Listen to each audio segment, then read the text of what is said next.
આજે બેન્કિંગ શેરોમાં ઉછાળો. HDFC bank, Indus bank અને કોટક બેંકની મજબૂતાઈ રહી. નિફ્ટીમાં 300 પોઈન્ટથી વધુનો ઉછાળો.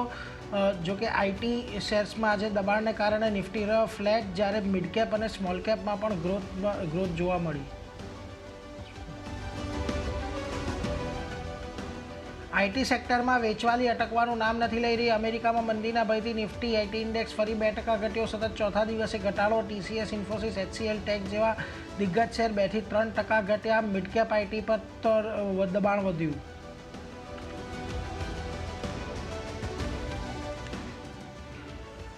ભારતમાં સેટેલાઇટ બ્રોડબેન્ડ સેવા માટે રિલાયન્સ જીઓએ સ્ટારલિંક સાથે કરાર કર્યા. ગ્રાહકોને સ્ટારલિંક સોલ્યુશન્સ દ્વારા હાઈસ્પીડ ઇન્ટરનેટ સેવા મળશે. ભારતીય એરટેલે પણ ગઈકાલે સ્ટારલિંક સાથે કરાર પર કર્યા હસ્તાક્ષર.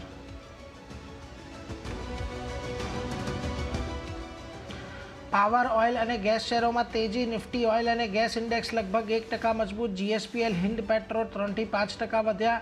ટાટા પાવર, એસજીવીએનમાં પણ જોવા મળી ખરીદી. કેમિકલ શેરોમાં પણ ચમક વધી.